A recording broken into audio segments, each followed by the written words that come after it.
Your thing. What's your favorite pedal that you have? I'm more of a fuzz and distortion guy, so I got a lot of distortion pedals. My favorite is a place out of Portland called Black Hawk Amps, and they do like amps and pedals and stuff like that. And I got a Uruk-hai fuzz pedal, which I just love, man. It's nasty as hell. Did you ever use the Metal Zone? I think it was I a did. Voss That was one of pedal. my first pedals when I started playing guitar. Dude, me too. I was in a metal band a long time ago called Tetsuo, and I rocked the Metal Zone. It was so awesome. It felt like cheating because it's like all the guys that created the sound used something so much more kind of stripped down, and they figured it out. But it just sounded so good. Yeah, I But loved it. there's like those muted, those muted like obituary death metal, power Yeah, chord yeah. sounds. Like I was very into creating that. Yeah, I thought I was a dime bag back in the day with that pedal. I was like, man, that's what chugs should sound like. Yeah, yeah. Yeah, that's pretty awesome. How long were you in the band for? I was, I mean, it was like, the earlier part of my life. So, starting in high school, when I was in kind of a rock band, and then in college, I was in a metal, kind of, we played variations on kind of, you know, doom and doomish, kind of grindish, it was with like science fiction themes, it was kind of like I was listening to Godflesh and writing songs about how miserable it would be to be trapped in a cyborg body, that Mm, that kind of thing. And right. then for a while after that, I was into very like experimental music. I was playing like the electric sitar and like signal generating boxes that would give me electric shocks every time I tried to turn the dial. And um, that was actually, that was a band that like I toured with a bit and put out some records, and that Hmm. was really interesting. And then I I essentially just was like, just quit. I was like, now I'm going to be a filmmaker. I can't be distracted. Like, Right. you know what I mean? Like, I really like just was like, okay, I had to like just walk away from playing music because I felt like I didn't want to be kind of splitting, trying to achieve like too many goals. Right. But it was cool because then, what after I finished Daniel Isn't Real, I bought a keyboard, like just like a little mini keyboard, and started fucking around with. I was like, okay, maybe now there's space in my life to like have a creative outlet that's not like my career. I could just do something for fun. So then I Yeah. started recording, kind of abstract electronic stuff, and that was really satisfying. Yeah, that's what I'm looking at now myself is just doing like some abstract stuff because I was in a band for over 15 years and I toured the U.S. multiple times and it took so much time out of doing anything I like to do with like horror and everything like that and writing. Mm-hmm. Mm-hmm. I couldn't do nothing else, It's all I did was band stuff every day. Yeah, it's tough. I mean, I feel like, for me, it's really like I have to be, I want to be like driven and focused, and this is the thing, and it's hard when you're really just like deciding between who am I? Am I this guy? Am I that guy? So I think, you know, you kind of got to make those decisions. But what was it like when you ended the band? Was that like like that must have been really tough after 15 straight years? Yeah, it was kind of a mutual thing between all three of us, just kind of going through some hard times a little bit. And it was just that end of the road for us, We've done it so long and we made good progress and everything. And it was sad, for a while after, like, man, what am I going to do now? Then, like, Mm-hmm. probably like I'm going on like a year and a couple months now running my website and stuff. And I started really getting heavily into like, writing reviews and stuff and doing like the interviews and everything like that. So it's been filling that gap, Mm-hmm. that creative gap I have there. Yeah. Yeah, no, that's awesome. I mean, do you feel like are you attacking that with the same kind of ferocity that you attacked being in a band? Oh yeah. Yeah, that's If I'm rad. not doing anything like if I'm not doing like interviews or writing something, I'm like promoting like crazy, on Facebook, Mm-hmm. Twitter, all that stuff, just driving people crazy, tagging them and crap. Because you got to do that. That's what I did with the band. I mean, we ended up getting like 40 something thousand Twitter followers because of me running the Oh social wow, media pages. Yeah, sick. that was a lot of work though. I'm like, man. Do you go to a lot of festivals? Not really, because I didn't have time to really do that. Because my time off was pretty much for touring or recording, so I wasn't able to really make any festivals. So hopefully that'll change after all this craziness is done with. That's a goal of mine. I like to make some festivals. Yeah, I mean, if you've never been to Fantastic Fest, man, it's just the greatest in Austin. It's so much fun. It's like I go to that one every year. It's the only one I go to just for fun. Like usually, like I go to all these festivals because I have like a movie there or whatever. Fantastic Fest I just go to, like I've never played a movie there, and I just go there and all my friends are there, and you just see, after 4 days, you've seen like 25 movies that are all going to be so fucking crucial for the next year, just like the best. And everybody is just so cool and into it. It's a really, like, if you are just, once we're in the after times, when you're looking at your schedule and you're like, I don't know, I should get out. Like, that's the one to go to. And then everything else would be secondary after that. Like, you would love it. You'd have so much to write about. All the direct, it's really small, but very intense. So you're hanging out with all the filmmakers, like just and plus I did 2 years there. I've done the boxing match they have, which was just insane. And they do a boxing match, you said? Yeah, they do a thing called the Fantastic Debates. That's like, they do, it takes place in a boxing gym. And you get up on a podium against somebody else and you debate like some bullshit thing, like which Stephen King adaptation is the best movie. And you do 2 rounds of debate, and then they take away the podiums and you put on boxing gloves and you do 2 rounds of actual boxing. And it's fucking vicious and insane. I did that 2 years in a row there, which was really, really fun and kind of got me into, like, I trained for it really seriously because I was fighting a guy who was huge. And just a little, everybody can use a little blood sport in their life. Oh yeah, you got to. That's why I lift weights. I have to do something to get that out. You know what I mean? Oh my God. Yeah. It's been tough in the pandemic. I bought one of those, a punching bag that's like it's like shaped like a dude, it's like a big rubber man. I put that in my backyard and I'm out there every day. Like I'm fucking Bruce Wayne, like it's just like standing on my bricks, like punching this dude in the backyard. Yeah, those are awesome. I've always wanted to get one of those, but we live in a townhouse, so I don't have a lot of room or a backyard really. So I'm limited to what I can do. So, and I don't think my cats would dig that too much being in the living room. So. Yeah, my cat always gets real concerned whenever I start hitting the thing. Like, I go outside and he's like, oh, cool, we're hanging out outside. Yeah, it's a beautiful day. And then I start punching the thing and he's like, I am out of here. Like, clearly I'm next. I don't want to catch any of that. Yeah, I saw a post earlier you had about you're a cat person. Like, that's awesome, man. Like, you can judge a lot about somebody on their animal choices, Yeah, I love cats, man. My guy is like really crucial to me. I have a birthday party for him. I've gotten to the point where I have birthday parties for my cat, like, and because he's a black cat and he was born right around Halloween, so it's a Halloween party. Nice. But I bring out a cake at midnight. Like, I ring a bell. I'll be having like big parties, and like I ring a bell and make everybody stop and sing happy birthday to my cat. And not only do I do that, but it started to get, so now I mean, this is obviously in the before time, but then I would have a half birthday party for him also, so that it could double as a halfway to Halloween parties. So like a year ago, whenever it was before lockdown, I was able to have a Halloween party / cat birthday party right in the middle of the spring, and still got everybody to dress up and was in costumes, and we sang to the cat. It really just absurd.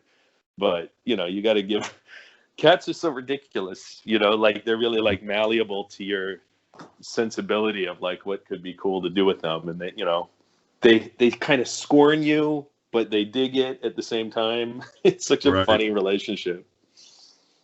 Yeah, I love cats. Like, all this craziness like going on right now is so awesome. That we have 2 cats. I have an orange one and we have a black cat. And the orange one's kind of like my wife's cat. That's kind of like her. He picked her as her human. You know what I mean? And the black cat, Lily, picked me as I'm her human. So she's always in my lap and stuff like that. You can't really pick her up because she's pretty chunky. Uh-huh. If you go to pick her up, she just kind of like goes out of your arms, all this stuff, and she would try to kill you. So that's a no go. But like Melvin, who is the named after the band Melvins, he's Oh, an that's orange cat. awesome. He's like a hugger and stuff. You can pick him up. He's like I think 21 pounds, so he's a big boy. Wow, yeah, that is big. I mean, it's all right for them to be big. It's nice. Yeah. It gives you more warmth. I just love. Yeah. There's nothing better than falling asleep at bedtime with my hand on my purring cat. Just like picking up those vibrations. I love that more than anything. Yeah, it's super relaxing, man. It really is, and it's worth the occasional open wound that you might get scratched on your arm because you played with them too hard. I don't mind that. Yeah, I was out on a tour one year, and my wife sent me a picture. Melvin, our orange cat, like says 21 pounds. He opened her chin up like she was trying to give him medicine, I believe, on his tail. I mean, this is horrible freaking scratch all the upper side of her face. Oh, man. Yeah, so they can be pretty brutal, but, she was trying to put medicine on him and stuff. It's not the normal thing. So he's usually, but it's that relationship between us and the cats. They can scratch us. We don't give a fuck. We still love them, Yeah, I know. They're really the ones running the situation. There's no doubt. Oh, yeah. I think secretly it might be the aliens that, are already, Yeah, for sure. Yeah, that would make sense. So, like both your movies from the past couple of years are in my top 10 list easily. Oh man, thank you so much. That's the part where it's like worth it. The whole time you're working on the project is so miserable, and then having people seeing that it connects to people is like, that's it. That's why we do it. Yeah. Yeah, and the kind of movies I like if it tells you anything, Mandy is my favorite movie of all time. So I'm into that shit where you got really, I like to feel the movie and stuff like that. I love my slashers and everything like that, but like when it comes to movies, I like to be the feel and atmosphere and everything. You kill it with that.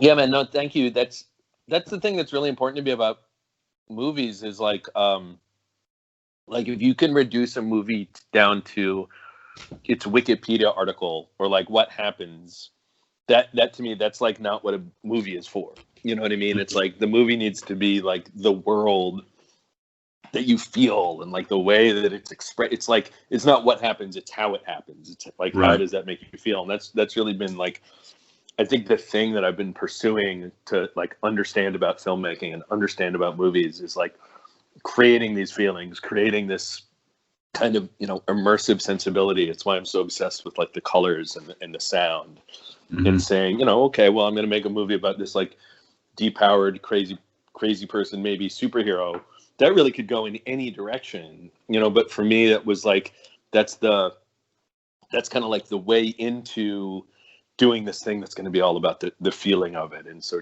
this sort of cosmic but also grimy and mixing those kind of feelings together. So I'm really happy to know that that's the kind of thing that's working for you when you watch this stuff.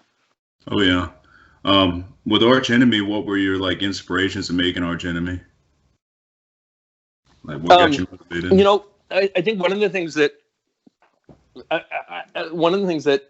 the idea that I had first had was to do a superhero that was like The Wrestler. Where it was a movie I just had that image of there's this guy, he's he's got a tattered cape and he's sitting at a bar drinking whiskey because all of his glory is in the past. That seemed so rich and fruitful. And, and it was also this feeling we have all experienced so many superhero movies now that it felt to me like the time from when my favorite time from when I was reading comic books, which was in the 80s, and you had people like Bill Sienkiewicz drawing images of Electra Assassin, with the Frank Miller comic that they did together, where it's it expected that you understood everything there was to understand about a superhero, so it could go instead into exploring the psychological dimension or being very expressive with how it felt. And I was I think we're ready. I think after 57 Marvel movies, yeah, we know what a superhero is. Right. So how can I take the idea of that kind of a movie, but apply like a totally different aesthetic. And the more I was writing it, the more it was like, okay, I know I said I wanted this to be The Wrestler, but I can't help myself from instantly going into like parallel universes and black holes and all of these kind of things. So it becomes this kind of cosmic craziness, because I was like, everybody's ready. Like, we understand that now. I think, I couldn't have written Archenemy 10 years ago. I could have written it, but nobody, like the movie going audience might not have been caught up to understanding that superheroes are actually this like cosmic mythology. They're not about a guy in a cape punching people in a city. They're about this whole crazy cosmic realm. And so then I wanted to combine those kind of ideas. Mm-hmm. Yeah, it worked perfectly, and like it was like such a refreshing take on all that, because like the Marvel movies, I'm not a big fan of. I think my favorite Marvel superhero movie, you want to call it that, would be Blade. Blade's like the anti-hero. Mm-hmm. Yeah, so, with the shower of blood, man. Yeah, that was like one of the best scenes, especially when I was a kid, man. Seeing that in the movie theater, I was like, holy shit. Yeah, I know. It's interesting. I wonder why he's not part of their universe. I think he might be too edgy, possibly. I'm not sure. Like, from what I get from the Marvel movies, like they're all this, I don't know, kind of cookie cutter. Like, I don't know, polished, and not my thing. I tried. Yeah, I mean, I think it's interesting to me that they've been able to make so many movies that are like, that have this consistency, that all have a feeling, and you can pick up any one of the Marvel movies, and some are better than others, and some have better action or more meaningful or less meaningful, but like they all basically are in the same style. It's like a house style. And I think that's interesting that they were able to do that. Mm-hmm. I don't want all movies to be that. And I after 10 years of watching those movies, I don't want people to be confused into thinking that's the only way a movie can be. So, because to me, it's all about what can a movie do? What can a movie look and feel like? What kind of weird things can you get away with? Right. So I don't know. I don't resent Marvel, and I think some of them are super cool. I think there's some sequences in like Doctor Strange that are totally mind blowing and awesome. Mm-hmm. But for me, my whole kind of motivation was like, what else can we do if we call it a superhero? Where can we take that? Where can we be inspired by Wong Kar-wai or Nicholas Refn, or just like cool shit? How can I take like when I was a kid, I saw the movie Repo Man, and that movie I think it, like anything I ever saw after that, I was like, wait a minute, I thought a movie was supposed to be like that. That's a movie. It's like, it's fucking punk rock, and there's an alien in a trunk, and people are disintegrating, and there's just like these tangents talking about synchronicity and aliens, and then suddenly in the last 20 minutes, everybody's running around with a gun, and it's like an action movie. And I remember being like, that's the most insane thing I've ever seen, and also that's what all movies should be like. Yeah. So, there was a bit of that DNA for me when I was working on Archenemy. Yeah, I could definitely. I love the colors and all you use for Archenemy, like the kind of blues and reds. That really hooks me in there, and there's some like purple stone in there too. It's like, I love that feel, man. Yeah, I think it's all in service of trying to create this like immersive experience, and knowing we wanted to do some animation and like how that was going to connect to the world that it takes place in. I mean, I just love colors, and I love trying to be like, fairly limited with them.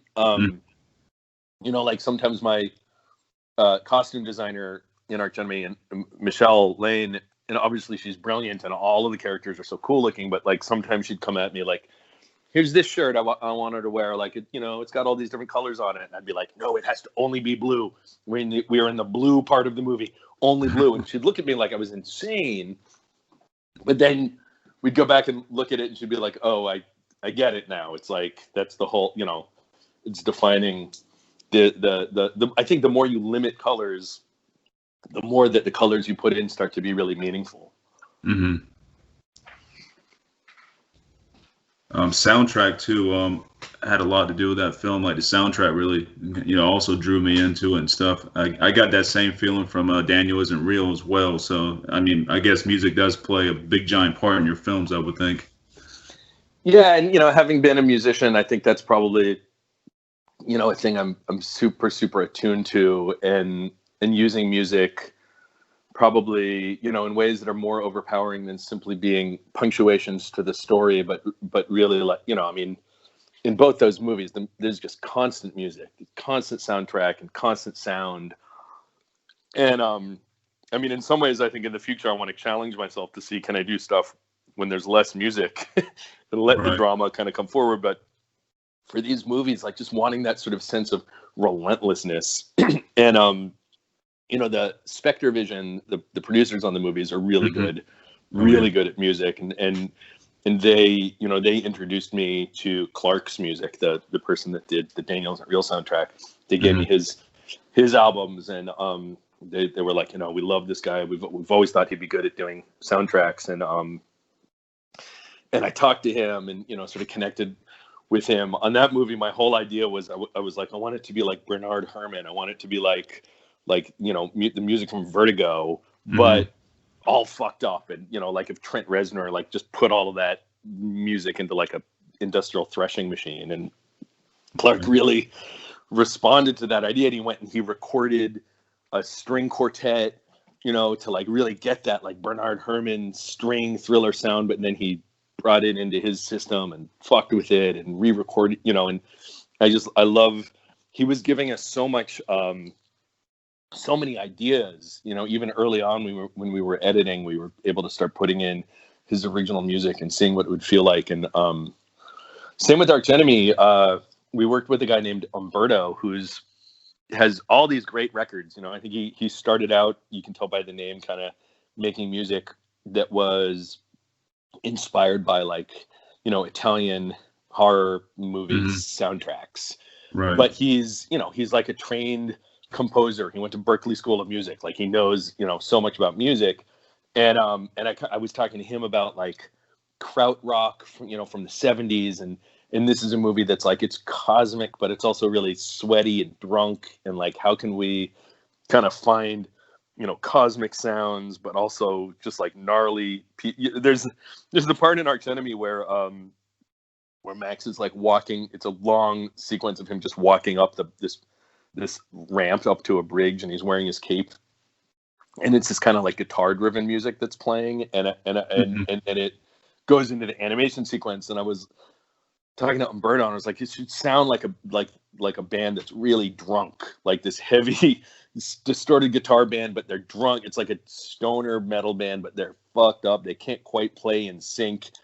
And then as it goes into the animated sequence, it should feel like it's that same band, but suddenly they're like a crisp industrial band, so we would have like sort of fun, imaginative conversations like that about how the music was relating to the feeling in the images.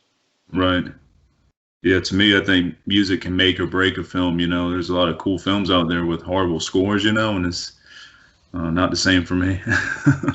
Yeah, I know. You really, I want to make movies that you can come back to and watch again, and like, just because like you like the experience, like the first time you watch it, and you're like, oh, now I know what happens, and then you go back and watch it the way that you listen to records over and over again. And so I think that's if my movies succeed at having kind of like rewatchability, it's because of that juxtaposition of like the music with the images and the sound of the actor's voice. I talked to Joe Manganiello, one of our first conversations. I was like, you say all this crazy shit in the movie, and you're talking about string theory and black holes, but like, I don't want you to think about that as exposition. I don't care if people understand what you're saying. The way that you talk should be like when Kerry King plays a guitar solo in Slayer. Yeah, because he's a metalhead too. So I knew that we had that like vibe together, and it's like Kerry King is not like, how can I craft a melody? He's like, there's no melody there. He's like, how can I just make this like explosive thing that sounds fucking cool and is maybe in the same key as the song, but you're not listening to Kerry King for like legibility, you know, or coherence. You're looking for this kind of just like aesthetic explosion. And so that's, you know, even the kind of the quality of the talking in the movie, I would think about in those kind of music terms. Yeah. Yeah, I enjoyed Joe's performance. I seen him in, I think, what was it, True Blood? I was watching it with my wife. Mm-hmm. I first met my wife, she got me into True Blood. I'm like, all right, I give it a chance. She says, like, oh, it's pretty cool. You know, it's not bad. And then, you know, Joe was playing, I think, the werewolf part, and I was like, this is pretty badass. And he made a good choice to be like the badass, you know, superhero down on his luck. You know, like that's a great choice. Well, he's so great, you know, and I think, you know, he's been known for his physicality. You know, he's been known for True Blood, and he's been known for Magic Mike. But like, there's a real actor in there. Like, he is an awesome, you know, trained theatrical actor, and so, you know, he and I were both so excited about this movie for that reason, that it would kind of give him this platform to be so much more emotionally expressive and kind of deconstruct his charming, handsome look that we're all familiar with. You know, I mean, to me, that was really like the crux of this story, that's about, you know, essentially a version of Superman. You know, like, you can definitely buy Joe as Superman, but then he gets you to buy him as, you know, schizophrenic homeless man. And I just love him for that. Yeah, he killed it.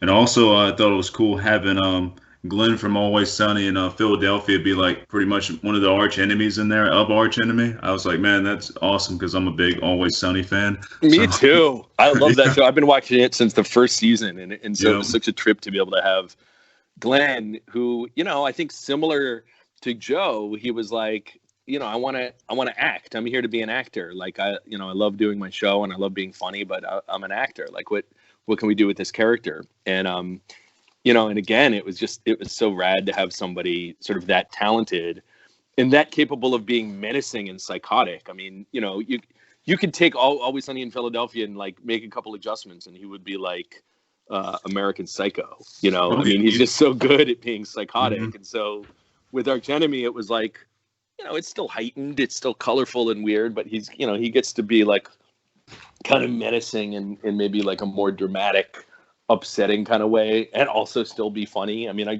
love what he did. And the fucking scene where he's wearing like the tennis shorts is just so beautiful. that mustache too we have, that was awesome. I know, I love it when I get these actors who really want to like transform their look.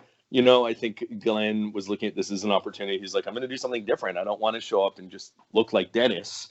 You know, so he had these ideas about, I want to be blonde, I want to have a scar, I want to have a mustache. And it's just like, I love when actors sort of bring that to you, and it helps them transform. Patrick did the same thing in Daniel Isn't Real. You know, the first thing he started talking to me about was, I want to dye my hair black.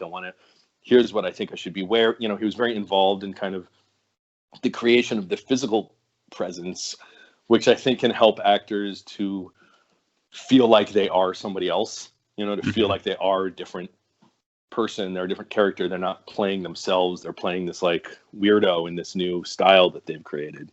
Right.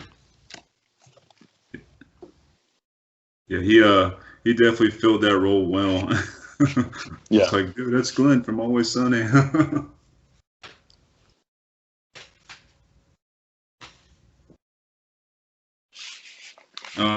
I also enjoyed Skyline and Jessica's performance. I've never seen neither of them in anything else before besides this, and I was like pretty impressed with what they got going on.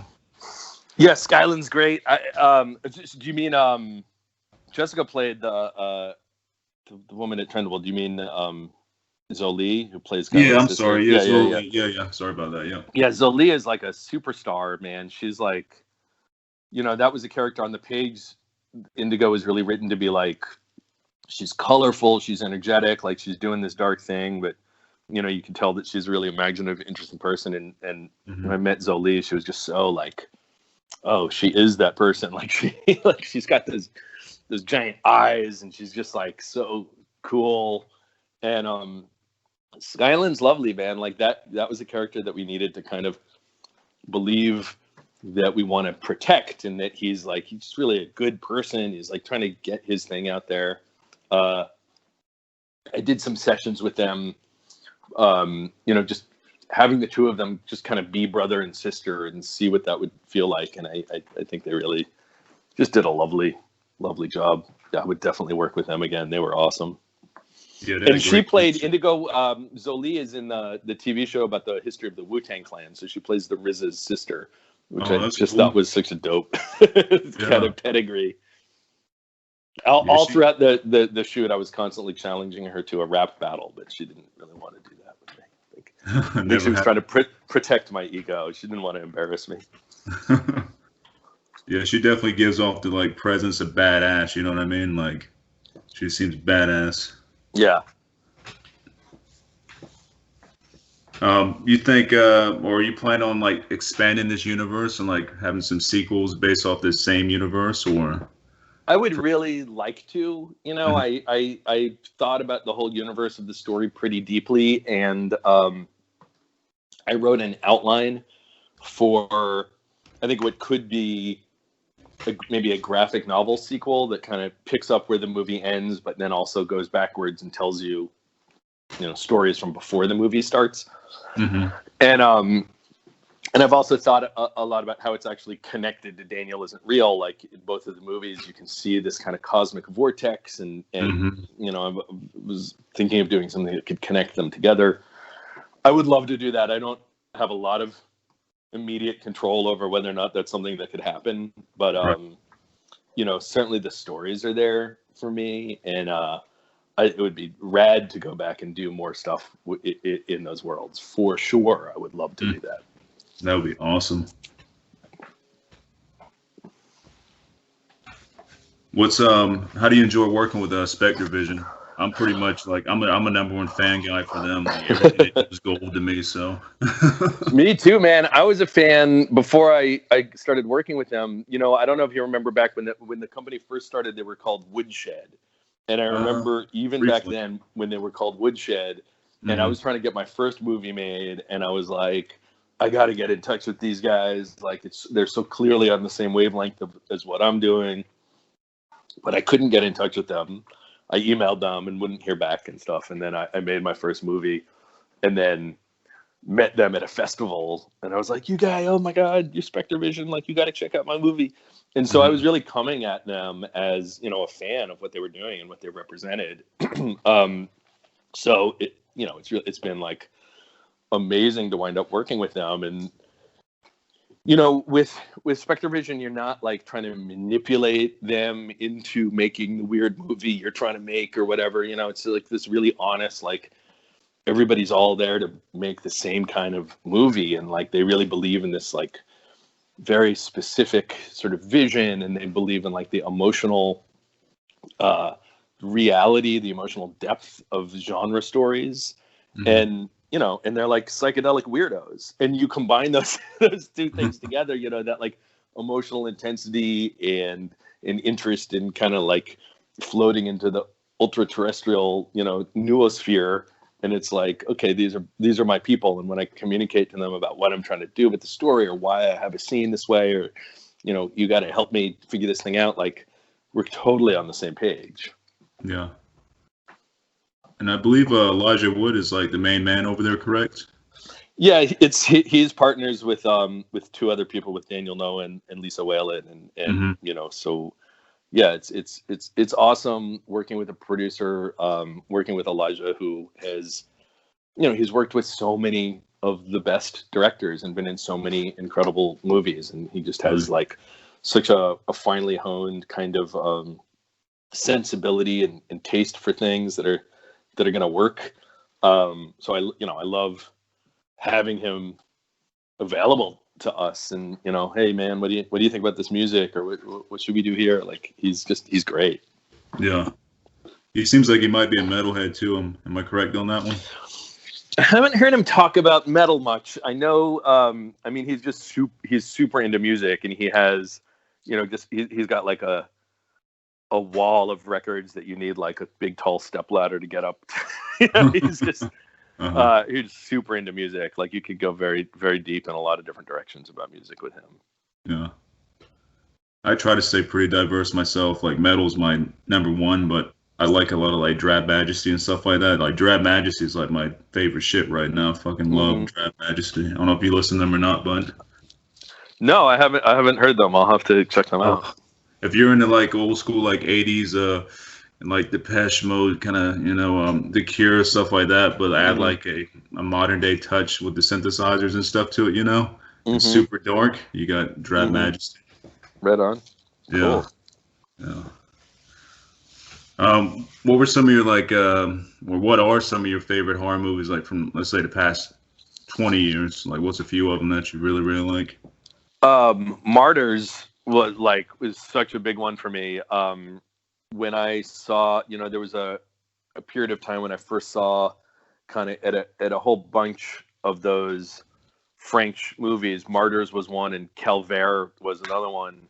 And Hmm. both of those movies just like totally blew my mind because I was like, oh, these movies feel like, especially with Calvaire, it was like you can feel how these are kids who grew up loving the Texas Chainsaw Massacre, but also they're French, so they Right. bring this insane European, um, art experimental sensibility to movies that are essentially, built from the house that Toby Hooper built, and I love it. And it really blew my mind and really helped me understand like, oh, horror movies can really be about something, and they can have these like incredible performances, and they can really surprise. I think one of the things that's so cool about Martyrs, there's many things that are cool about it. It's what it's known for, sort of its extremity.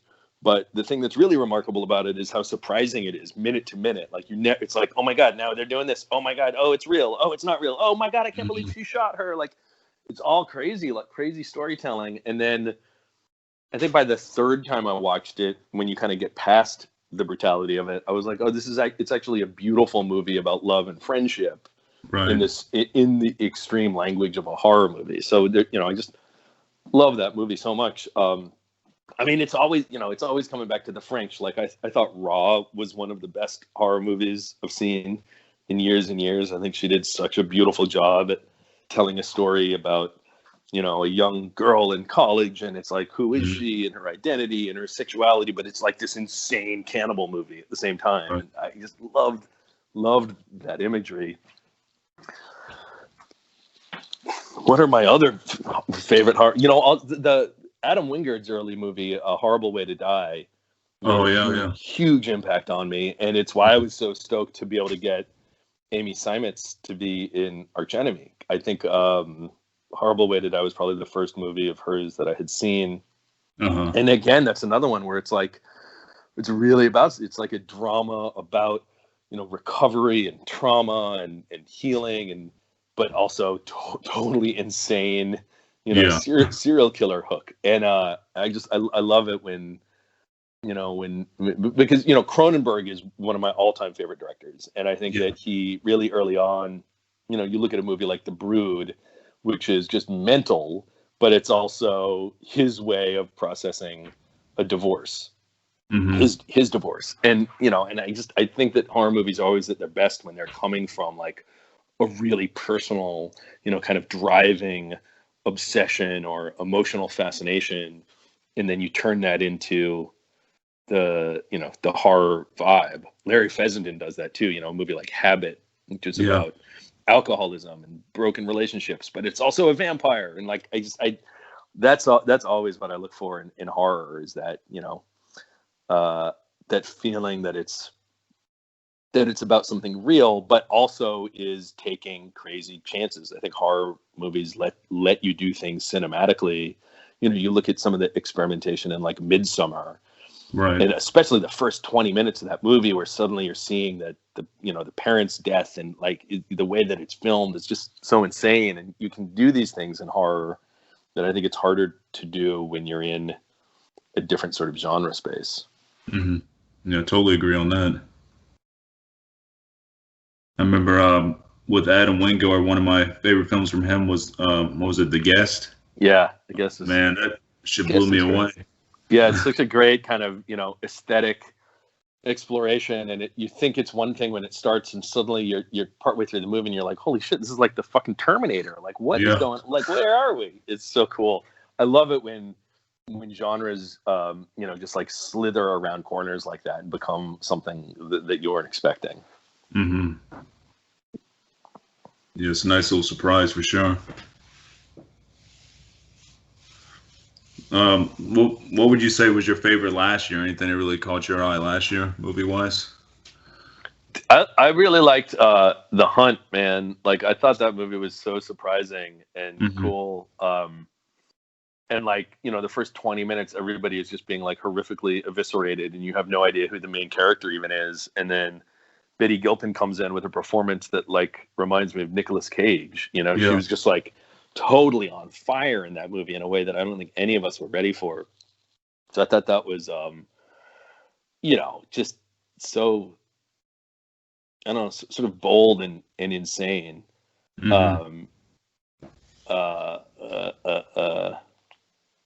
What else did I love from last year? Did you see Shirley? Shirley was an interesting movie. It was sort of like Surely. a poetic biopic about Shirley Jackson, who wrote The House on Haunting Hill, the novel, and she's played by Elizabeth Olsen, and like she's this like frayed, mentally disturbed, weird woman, and then this Mm-hmm. young woman comes to stay at her house, and it's this kind of like strange, psychedelic relationship between the two of them while she's writing her first horror novel. It's not really a horror movie, but it's not, I don't know, it's not any other kind of movie either. It's like such a strange, kind of disturbing, weird vibe. Yeah, I didn't get to see that one, but I've always like passed through it when I think it's on Hulu, I believe, and I would pass through, like, man, that looks good. I'm gonna go back and check that one out. And then end up checking something else out, and that Yeah. goes down that road. It's definitely worth a look. It's definitely like a really interesting, kind of poetic psychological kind of thing. Mm-hmm. I have to keep that one in mind. I'm always down for a good recommendation, that's for sure. It's hard to get everything watched that you want to watch. There's still movies from last year that I haven't got to see yet. There's For sure. so many good movies out there, man. There's so much. It's insane. Yeah, there's so much insane stuff. Yeah, and like when I do my top 10 every year, I try to like watch as much as I can. I really pile it on like the last couple months, you know what I mean, and try to get everything watched. Somebody slipped through the cracks there, but it's an endless endeavor. Yeah, man. Which is awesome. I'm finding movies from back in the 80s I never seen before, like early 90s. Like, where'd this come from? I thought I'd seen everything back there. Like, I love surprises like that. Yeah, I love that when you see it in an older movie and it's just like so surprising and gripping, and you're like, oh shit, they were right. Like Maniac Cop 2 actually is good. Like I had no idea. Yeah. I just saw that one last year for the first time, and I was skeptical. Sometimes I'm skeptical of people into horror movies being like, no, Maniac Cop 2, man, you got to believe me. And it's like, I don't know, I don't have time. And then I watched it, I was like, oh, this is rad. Yeah, I can remember watching those as a kid, like with my dad and stuff like that. I'm like, man, fucking Maniac Cop's awesome. It's like this big dude with the giant jaw playing this giant ass cop, like this is freaking cool shit. And that dude really looked like that outside the makeup. I can't remember his name off the top of my head, but he had like an abnormally sized jaw, and he was just like crazy looking. It's like this is a fucking awesome like character, used for this. I think that third Maniac Cop's okay too. So. Oh, I haven't seen that one. Yeah, I'm pretty sure there's a third one in that series. Yeah. I love those like old gems and stuff that you just happen to stumble upon sometimes. Yeah. What were some of your like inspirations getting you started in filmmaking? Like besides like who like director wise? I mean, I think one of the things that really kind of blew my mind and got me into it when I was a kid was seeing Pink Floyd The Wall, which and I think you can see the influences of that in my movie, especially with Archenemy. You look at like I have this animation stuff that's kind of portraying this crazy guy's brain, and Pink Floyd The Wall did that. I think that's a movie that we don't think about enough as like an awesome movie on its own. I think it's sort of been subsumed into the Pink Floyd Roger Waters project, but like it's actually an insane movie directed by Alan Parker, who also made Angel Heart, which is another great one from the era. And I think when I saw that movie, it disturbed me so badly that I think it just like scarred me with a kind of I don't know, obsessive need to make movies, because I had never encountered something that had like such a powerful, almost destructive, kind of emotional influence. So that that was a really important one for me. And also, and then William Friedkin's movies, you know, whether it's The Exorcist or Bug, you know, it's like he's just such a great kinetic filmmaker, and everything he does is so fascinating and cool. And anytime I sit down to work out a horror movie that I want to do, I look at The Exorcist and the way that it's like, it's so real, and you know, it feels so, even just like an hour of that movie before there's even any real possession, but like it's still gripping, and like you're just into the world of the characters, and it feels like you just like into it, you know, it just kind of rocks. And I'm fascinated with how people can make these movies that are on the one hand a slow unveiling before you get to something crazy, but on the other hand, like it just feels like it's kind of kicking ass the whole way through. Yeah, The Exorcist, even like today's standards, still holds up like super well, man. And it's still freaking scary as shit, you know. Yeah, it really is. And it's gotten better, you know, ever since whenever it was when they released the, you know, the kind of more intense director's cut where you have her going backwards down the stairs and the bleeding out of her face. You know, it's like it's just gotten better. And the it's lore gotten better around because, especially the more they make other exorcism movies, you always go back and you're like, yeah, no, The Exorcist is still the one. It still kicks your ass. Like you can't improve on this.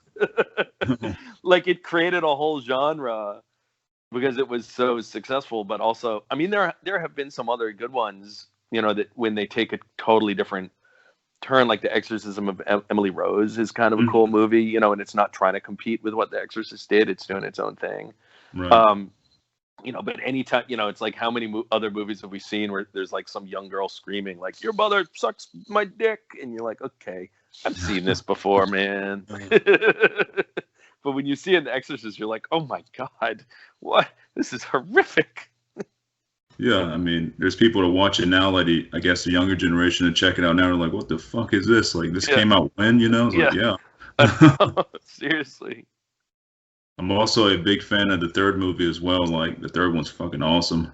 You know, I've never seen that one. I've heard that it's a gem. I gotta check that out. Yeah, that was dark and trippy as shit. You can, I'm figure you probably already seen the second Exorcist before. Have you seen the second one? You know, I've only seen the first one. Okay, well, you can skip the second to one. my great embarrassment. The third one. Yeah, no reasons to go to the second one. The second one's all over the place, but it's like the first and third, like, man, holy shit. Yeah. I've really grown to love the third one, like, past 10 or so years, man. It's just grown on me, and it's so freaking good. And it was like, yeah, highly recommend that one. Yeah, right on. I think it was on Shudder for a while. I'm not sure if it's still up there or not, but... Man, I've been loving Shudder's collection of Italian old giallo movies. Like I just watched, what is it called? The Red Queens that kills 7 times. Have you seen that one? I haven't seen that one. Crazy. No. So crazy. I love all those movies. They're so stylish and weird. Yeah, Shudder is a cool space. Yeah, I've been a fan of them since they first started up. I'm like, man, this is great. And I was checking out all the movies they had on there. Like, they got some deep cuts and some cool shit on here. And like, I've been with them since they started. I just fucking love everything they do.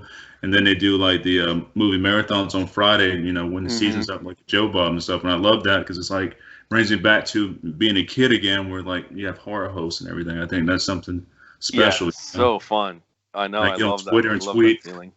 Yeah, it's like you're not alone watching your movie. You're sitting there with like thousands of people, and you got this host with you. It's so awesome. Yeah.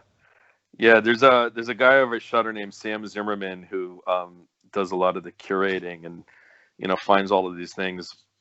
And he's a guy that I met, you know, when I was just putting together my very first movie. And he was like an early supporter and really encouraged me and introduced me to other people. And I've been so I think back then he was working at writing for Fangoria, and I can just see his influence on Shudder every time they add all these new crazy deep cuts. I'm like, yeah, that's Sam. Like he knows more about horror than anybody. And that's just like the best thing, to have somebody that knows horror that good, you know, to run the site like that with the selections. That's just like the best, because keeps people like me glued to that site, you know. Totally. I've been trying to get them for a while now, but like I tag him every now and again, Shudder. Or I think I tagged Craig as well about trying to revive. There's a show called Werewolf that came out in like 1988, Oh 89. yeah, it's kind of You like remember that? the Incredible Hulk, but instead of Yeah. the Hulk, he turns into a werewolf, and he's kind of like Yes. on the run, wandering wolf guy. Mm-hmm. Yeah, man. Been trying to get that. Like, there's no Blu-ray of it. I don't even think it's on DVD. Yeah, if you find it on DVD, it's like bootlegs off of VHS somewhere. So I was like, "Hey, Shudder, you think you guys can get the right to this and throw this thing on Shudder? It would like kill if it did, you know?" Yeah, that'd be a good one for them. So I'm not mistaken. I think Rick Baker did some of the designs on the werewolves, and like, Oh wow, yeah, they look freaking nasty, man. They're so cool. And I'm a big werewolf person, you know, it's the whole name and art and all that shit. So I'm looking for the next great thing when it comes to werewolf movies, which, you know, it's kind of slim. Last good one I saw, I think, was Late Phases, I believe. Yeah, that movie is cool. Yeah, that was a great take on it. And then Howl, which was like, I think, a German werewolf movie with a weird take. Like, the werewolves weren't really hairy; they're kind of more like caveman looking creatures, and I thought that one was pretty cool. Oh, I didn't see that. That's cool. Yeah. So, but yeah, I definitely love Shudder. I love everything they're doing over there. Like, yeah, Shudder's awesome. Spectrevision and Shudder are like the two best things that happened in a long time. Yeah, they're good. They make for a good pair too. They got a lot of the Spectrevision stuff is on Shudder. I don't know where Archenemy is going to wind up when it's time for it to stream. I don't know if it'll be on Shudder or not. I'd like to think it was, but you know, it's not a horror movie. But my first two movies are on Shudder, so I love them. Yeah, they should just have like a Spectrevision section, and you could just see the whole evolution. Mm-hmm. Yeah, I definitely see Archenemy being on there. I know it's not a horror movie or whatever, but there's still some elements that are super dark and stuff. You know, I think it'd fit in there, man. Yeah, it's got those vibes. You know, it's like Yeah. I think there's a way you can think about like how can you make a movie that's not a horror movie that still has horror movie vibes. You know, which is a different thing than how do you make it scary, or how do you know, it's like you just you know, you kind of understand. I don't know.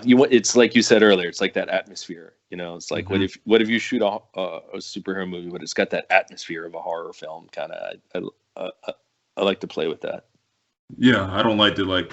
I like to keep it broad when it comes to horror. Like, there's certain people like, oh, that's not a horror movie, man, or that's blah blah blah. I'm like, it's still in the horror universe, man. Like, yeah, I consider a horror movie. I mean, even like Mandy, like Mandy's not a straight up horror movie. It can be like a thriller, like, you know, got a little bit of drama in there too. There are also a lot of horror elements, but it's not a straight up horror movie. But I consider that like, you know, a horror movie. Yeah, sometimes you have to call it something. It's some kind of genre. It's some kind of weirdness. You know, it's like I don't know. It's like all of our favorite shit was when you used to be able to go to the video store and they had a cult section. You know, it was like that's just like movies they don't know what to do with, but they're the best movie. That's where you'd find Eraserhead, and you'd find Repo Man and Liquid Sky, and you know, just all the best kind of movies are this sort of like, well, it's kind of a horror movie, but really it's just fucking my head up, so I don't know what to do about it. Yeah, exactly. A good example of that for me would be like Lost Highway. I always revisit that one, but I revisited it like a couple months ago just for shits or whatever. I was like, God, this movie's so damn good and so fucked up, you know? Yeah, I love that one. It was weird. That was the one that people didn't really like when it first came out. I mean, you know, it's sometimes it's hard to think of it because he's such a revered icon now, but like people kind of turned on him every now and then. Like they all hated Firewalk with Me. They all hated Lost Highway. And you go back and watch those movies now and you're like, this is his best shit. What the fuck is wrong with you? So good. That soundtrack for Lost Highway, holy shit. Yeah, I know. He was really on fire with all that. When the scene when they started playing on the Rammstein song when he's in the house, I think the house is about to burn up, the main character, like, man, that is so fucking badass. Yeah, big fan of his work and stuff. Like, yeah. I also miss the video stores, as you're saying there, like with the cult sections and just having a physical video store. I really, really miss those. Mm-hmm. Yeah, I know, because just wandering around in them was half the fun, you know. And it's like when we do that now on streaming, I think we all, you know, you open up start scrolling and like you just find yourself kind of like lost and you know, like, oh God, I've been scrolling for 45 minutes. I'm just gonna go to bed. Whereas I don't know, you used to go to a video store. I mean, it would sometimes drive people crazy when I was with them because you just walk through the aisles and you just want to look at pick up every movie. You ever seen this one? Yeah, it's great. You ever see this? Yeah, it's great. Like that. Yeah.